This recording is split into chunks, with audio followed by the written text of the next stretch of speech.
Days away from the kickoff of the NFL season. It'll be the Cowboys and the Eagles on that Thursday night. So I have questions for Ryan Clark and Adam Schefter. Shefty, we start with you. Is Justin Fields finally going to be the answer at quarterback for the New York Jets? Well, Greeny, he changes the complexion of this offense. And if we go back over the last 3 years via Hembo and look at the way that quarterbacks who run the football have affected offenses, Justin Fields, his team, his offense has had the second most rushing yards of any team other than Lamar Jackson. You're looking at the Jets running the football, playing tough defense, and trying to turn around their season behind number 7. I am infinitely more optimistic than most Jet fans I hear from. RC, next up, is this the year Lamar Jackson finally wins that elusive championship? You know what, Greeny, I can't answer that question. It's the year that Lamar Jackson has to win the championship. There's no more pressure on any player in this entire league to perform in the playoffs than there is Lamar Jackson. It doesn't matter that you add DeAndre Hopkins. It doesn't matter that you go out and get Malachi Starks to be in the secondary in the first round. It's what does Lamar Jackson do in the most important moments. And what has happened is he's been the best player all season during the regular season and come up short in the playoffs. That can't happen if he wants to get a ring. Absolutely. And then finally, Adam Schefter, I will come to you on the Steelers. How long? It's May 27th. Yeah. How long are they willing to wait for Aaron Rodgers? Well, Greeny, it's May 27th, and their first game is not till September 7th when they play the New York Jets. So I would say they're willing to wait until September 7th. But the truth of the matter is the Steelers have a mandatory mini camp June 10th to the 12th. So if we're going to get an answer from Aaron Rodgers, and he certainly seemed to hint at that this past week in a public Q&A, I think we could hear something in the next couple of weeks about him coming back to Pittsburgh finally. Yeah, if you've missed it, he's done two things that were sort of like dropping breadcrumbs, right? First, he was publicly throwing passes with DK Metcalf at UCLA not long ago, right? That's something that you choose to do randomly.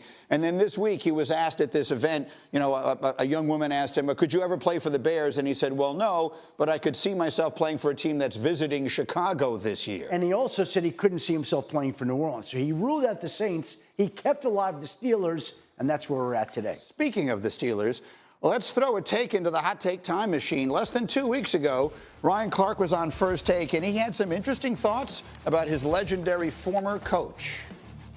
I believe Mike Tomlin should coach in another organization. Mike Tomlin should be a fresh voice somewhere else, because I believe as great as a coach he is, and he's a first ballot Hall of Famer, I believe his voice has run stale there. I believe he's allowed that team to reach the highest of heights they're going to reach unless they can get a top-tier quarterback.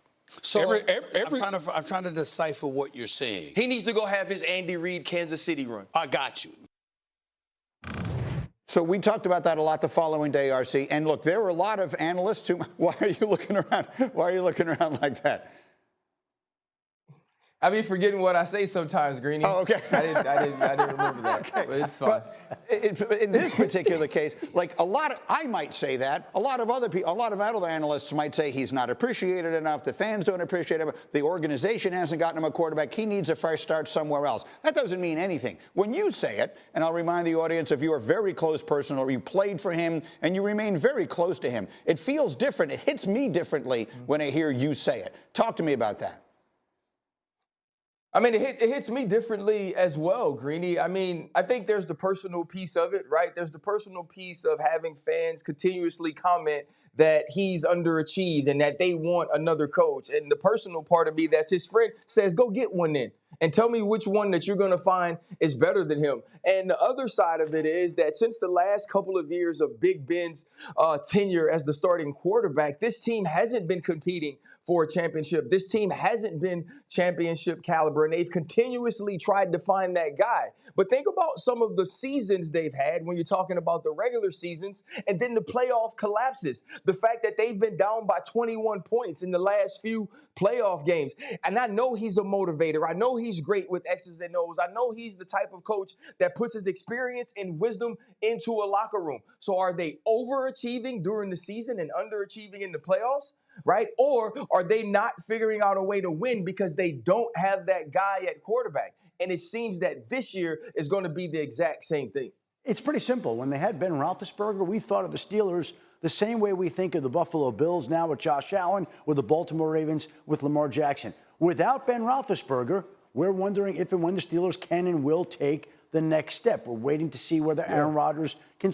They don't have the quarterback to compete with the big guns in the AFC that do have the quarterback. For years, the Pittsburgh Steelers had that guy. Now, welcome to the reality. Welcome to your world, Greeny, with the New York Jets. Welcome to what it's like when you don't have one of those elite quarterbacks. It is difficult to unseat those top teams. It almost can't be done unless you have a top guy. And the Andy Reid comparison is an interesting one, a guy who had such success in one place. I'll remind everyone, Andy Reid went 4-12 the year that they fired him in Philadelphia. That's obviously not going to happen in Pittsburgh. So he would have to sort of make up his own mind. The other piece of it is, too, super quick, real quick.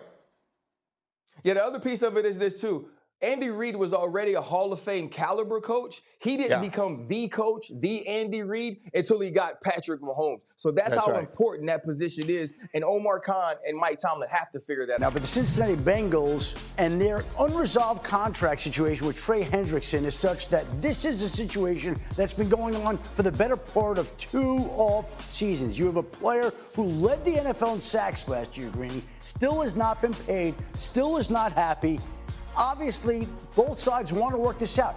And most teams have given away a lot of their salary cap space, so it's more difficult to make a trade. So it's almost as if Hendrickson and the Bengals are left to pick up the pieces and figure out how to resolve this when there's been no solution in sight and they have not been able to bridge their differences. We'll see if they can get that done here coming up in the coming days and weeks. Let me get RC into the conversation this morning as well. Ryan Clark is up with us early today. RC, what about this strategy? They paid their receivers. They have the one guy who did anything for them defensively last year, sort of hanging in the wind. How does this work out for Cincinnati? You know, it's really a crazy ordeal when you look at what's going on with their first-round draft pick, Shamar Stewart, as well. It seemed like the Cincinnati Bengals were getting out of that cheap Bengals sort of moniker, but they aren't. Trey Hendrickson has earned his money, and I'm not sure necessarily what they're haggling over, but this is a player that's a must-have for new defensive coordinator Al Golden if they want to move forward and compete with the tops of the AFC.